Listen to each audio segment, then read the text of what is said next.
This video is brought to you by Squarespace. Hey Spuds, it's Jamie, welcome back to another video on our channel. I don't know, but welcome either way. I'm very glad to have you here, and today we are looking at some more of those examples of men writing women and not being able to write women, and just men writing things about women or about women characters and just getting it very, very wrong. Are you ready? We're just gonna read it. Who helps the helper? Who helps the helper? Women tend to be helpers. They can't help it. A man wrote this. Surprise, surprise. Women they just can't help helping. That's why men are incompetent. Because women just can't help it. God made them that way. Ew. From the foundation of the earth, their primary job has been to help. Screw that. It's such a bizarre viewpoint. I do see it as incredibly old-fashioned, and clearly this is coming from a very religious perspective of this, that women are the ones that are there to do all of the things. Men, you do this very specific thing and you may be incompetent at everything else in your life. Raising your own child? No, no, no. The woman does that. Cleaning your own house? No, no, no. The woman does that. Cooking your own food? No, no, no. The woman does that. Yeah, I agree. Screw that. Women do not have a primary job purely based on the fact of being a woman. I feel like it very much feeds into the taking away of autonomy for women, and it's just bleh, bleh. There is more. It is a woman's nature to assist, to nurture, to render care. Even in these days of more equitable roles, it is typically the woman who is found feeding the baby at 2 a.m, cheering the young soccer player. You know, I can't read this anymore. It's just rubbish, isn't it? Oh my god. I do like that keyboard in the background though. Wow. I really like it. Alice's body is one of those miracles of malnourishment which has resulted in a thin, brittle bone structure with overgrown breasts. I haven't done a video like this in a while, and honestly I forgot how uncomfortable it is. I forgot what men write about women. Yeah, one of those miracles of malnourishment. No, those are not things. No, we just don't want to read this, do we? No. A lady above 30 seems steady and capable accompanied him. They could tell from her still attractive face that she must have been an extraordinary beauty when she had been young. A lady above 30, I assume it's saying above 30 because she's not above 40, so she's somewhere between 30 and 40, and for some reason that means she's now old and has lost her beauty. But you can kind of see it, you know, if you squint your eyes and look from a vast distance, yes, you can see the beauty she once was in her youth. In her young years, when she was a mere 29-year-old. I find this so bizarre. There's a thing about turning 30 in society generally, and particularly for women, and it's this whole sense of like, well, you were beautiful when you were younger. Being like 35, that's not old. When she had been young. Wait until you're like 70, you will think 40 is young, and then wait till you're 90, you will think 60 and 70 is young. It's all relative. His eyebrows were a straight black slash, and the eye sockets shelved away below them to dark holes that might have been carved into the angular surface of his face with drill bits. I mean, that's just generally not my cup of tea kind of writing, and isn't even about a woman. He carried a slim black briefcase in one hand. Good for him. Larry was alone in his office when Straker came in, his part-time secretary, a Falmouth girl with the most delectable set of jahoobies you ever clapped an eye to.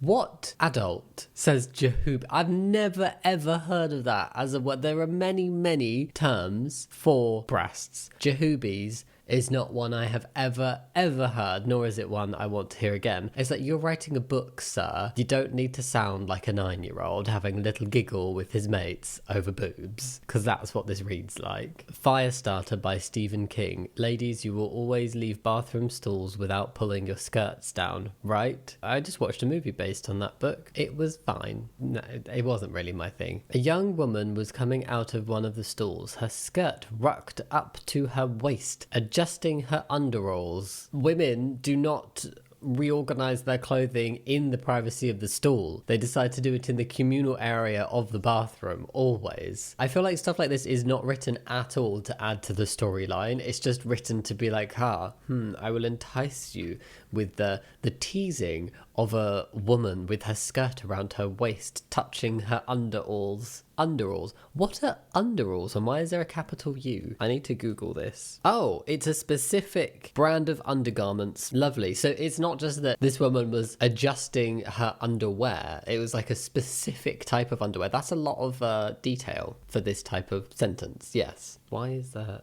a piece of fluff in my eye? Get cats, they said. It'll be fun, they said. Fur everywhere. And rucked, does that mean like ruffled or something? Oh, her skirt was rucked up. So it's like folds, concertinaed onto her waist, fiddling with her underalls, and then she's going to pull the skirt down, I assume. Did we need that? No. Was that just to entice people with a scantily clad woman? Probably. When you ask male writers to research basic female anatomy, how does it serve my interests? That's why we get so many bad examples of men writing women. A lot of it comes down to women's bodies and descriptions of women's bodies. Not that all women have the same anatomy, but generally speaking, and they are being written about in that way because they are women, it does often come down to things like boobs and then not understanding how things work. It's the written format of not how women work. This is what men writing women is. Every writer describing women in this sub, she was such a strong female woman with nice heavy breasts. Just a totally irrelevant boob mention. That's what men writing women is as well. Boobs, bad anatomy, sexism, and unnecessary detail about women generally that is just weird and not relevant to the story and wouldn't be written about a man. It's very sad, really. And on another sad note, there's something I want to talk to you about before we carry on with today's video. Remember my guinea pig hairstyling business, Grinny Pigs? Well, it turns out that not all guinea pigs have enough fur to be styled, and even less guinea pigs require hairstyling. So therefore, my absolutely genuine and not at all made up guinea pig hairstyling business is having to come to an end, and I'm very sad. I am not a guinea pig right now. I built such an amazing website using Squarespace and would not have been able to shed light on this absolutely not needed service without it. Squarespace's flexible website templates allow you to create a website for any category that looks professional and is very easy to create. So far, I've been an artisanal cheese carver, a cat circus ringmaster, a pride jam maker, and now a guinea pig hairstylist. But not anymore. And not forgetting Charbonnet's actual and genuinely real website. With Squarespace websites, you can customize the look, update your content, and add features to fit your unique needs. For guinea pig hairstyling, it was imperative that I showed the services I was offering and have a booking page for any interested guinea pigs. Squarespace's pre-built layouts help to create these pages with ease, as page elements can be arranged quickly and easily to showcase your content, allowing you to add or remove blocks to create a custom look for specific purposes, including contact, about, blogs, products, and more. But all hope is not lost, as Squarespace offers a glimmer of hope for my Grinny Pigs business in the form of custom merch. Squarespace allows you to easily sell custom merch. You design your products, and then production, inventory, and shipping are all handled for you, saving you time and money. So who knows, guinea pig with a perm on a t-shirt? Maybe. It will be sad to say goodbye to Grinny Pigs, mostly for the name and the guinea pig with a perm, because I kind of love it. But Charbonnet's very real website that was also created through Squarespace is not going anywhere. And who knows, if you suggest a fun job in the comments, maybe I'll make a website out of it. To get started on your own website, go to squarespace.com, and when you're ready to launch, go to squarespace.com/Jammidodger to get 10% off your first purchase of a website or domain. The link's in the description box. Thank you for listening. And now back to men writing women. Men writing women like, her name is Molly Stead, and she has a dark childhood secret, which is why she dresses with her weather balloon breasts almost completely exposed and bounce femininely when she prances to the ladies' room. Do you know when things are a joke, but it's like so accurate? Like I can see the satire in it, but actually this has happened. I bet you there is a book out there written by a man who describes breasts as weather balloon breasts. I bet you. And they bounce femininely. How does one bounce femininely? How do boobs bounce femininely? Tell me that. Anne Downing was 20, slim, eternally resentful, and no beauty. No beauty whatsoever. Beauty, none. Beef left. Her face and ears and nose and chin were too small for her mouth. What is that? That's making me think of a song. Red and yellow and green and blue, purple and indigo. Did I get that right? We can sing a rainbow. Her face and ears and nose and chin were too small for her mouth, which was immense. She could get a whole fist in there. On state occasions, she would paint some of it out and keep it shut. Then she looked quite pretty. I look quite pretty. Oh, disgusting. Oh no, this is just a man going, Oh, women are only pretty when they're quiet. no. Poor Anne Downing, this is horrible. No beauty unless she kept her mouth shut. Jeez. Reminder that Tarantino wrote a scene in Dusk Till Dawn where Salma Hayek pours tequila down her leg and forces a guy to drink it by sucking on her toes and then cast himself in that role. Fascinating. Feels totally unnecessary. You could not pay me to be in that role. No thank you. Feet go on the ground. Hesitantly, I looked where Felicia had gestured, and my curious gaze fell upon a girl standing beside an IntelliDesk, her eyes glaring at me on an otherwise impassive yet incredibly beautiful face. She had long, almost snow blonde hair and almond-shaped emerald eyes. Wow, her 5'6" figure was trim, slender, and topped with a generous helping of womanly flesh where it counted the most.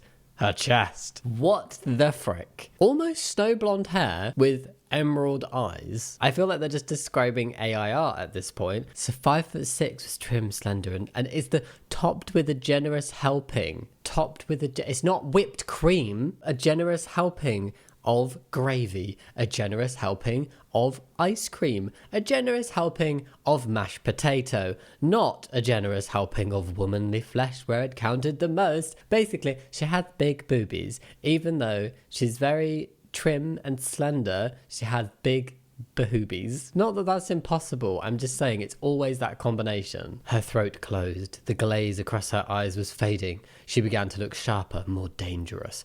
Her nipples were poised on her breasts as if they could do damage. Sometimes you read something and it's like, this is a fight scene, isn't it? Oh my god, a fight scene. She's mad, something's gonna happen. And then it's like, apparently also, her boobs are mad. Her nipples are her weapons. The nipples are the eyes of the face. I forgot about that other theme that can come up in Men Writing Women, in that boobs seem to be, and nipples here as well, seem to be autonomous from the rest of the body. They can jiggle in a special way. The nipples can be poised. They can do their own damage. They can poke a man's eye out. What damage are they gonna do? How does this even make sense? She began to look sharper, more dangerous. Like it's building her up to be this kind of like badass, like she's about to, spy or something. I don't know what she does. And then it's like, no, her nipples were there. She does nothing but just poke people with her nipples because they're so poised and dangerous looking.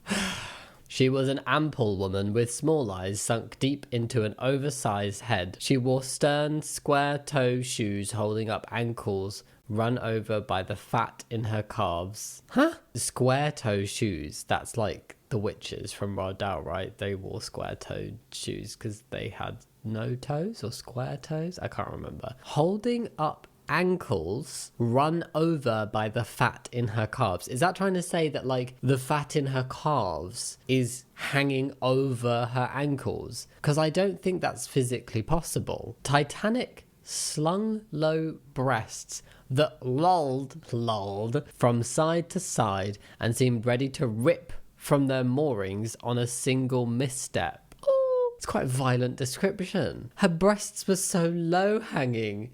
They looked like they were just going to drop off. What? The women sitting on the 3 terraced benches were packed in so tightly that they could not help touching. Sweating away next to Teresa was a woman of about 30 with a very pretty face. She had 2 unbelievably large pendulous breasts hanging from her shoulders.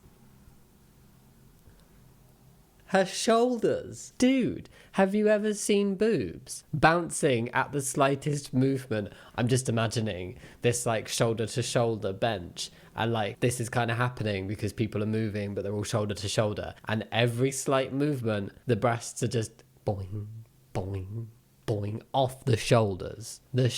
Do they grow up or are they kind of hanging down? When the women got up, Teresa saw that her behind was also like 2 enormous sacks and that it had nothing in common with her fine face. If she's got a pretty face, she can't have a butt. No big butts for pretty faced women.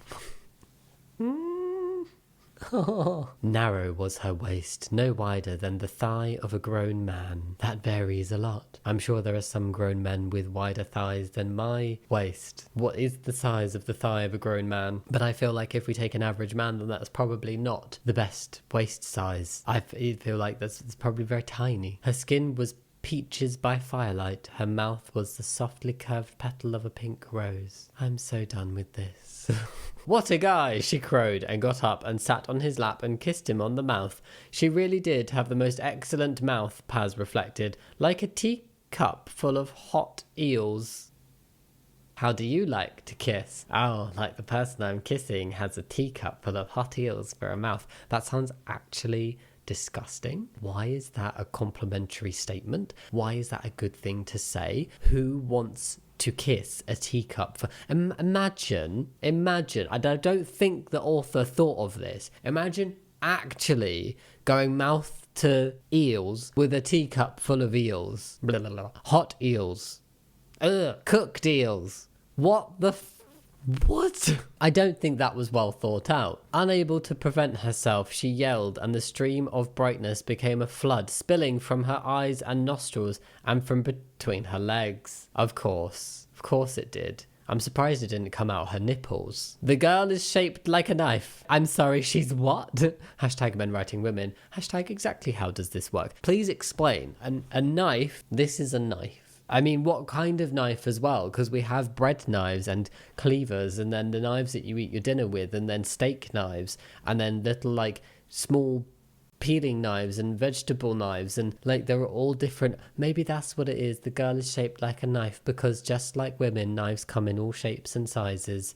Butter knives. How does this work? How is one shaped like a knife? Of all the knife shapes I can think of, I cannot think of one that would suit the human body as a shape. No. A pair of long legs stalked past on stilettos. She was nothing but a pair of legs. This is not a description of a woman. This is literally just a description of a pair of legs. That is all this person is. A pair of legs on stilettos. There is nothing else important about her but just the fact that she has long legs and is wearing stilettos. Wow. I found myself agreeing and wondered later if my ovaries had made the decision for me. They sometimes jiggle when I'm around a man I fancy. Some people get butterflies in their tummies. I have jiggling ovaries. Jiggling ovaries is probably one of the most bizarre sentences, like bizarre descriptions I've ever read. This is like, go look at an anatomy book. This person's gone, oh, well, testicles jiggle about. They move. Why not ovaries? They could do the same thing, but just inside. No.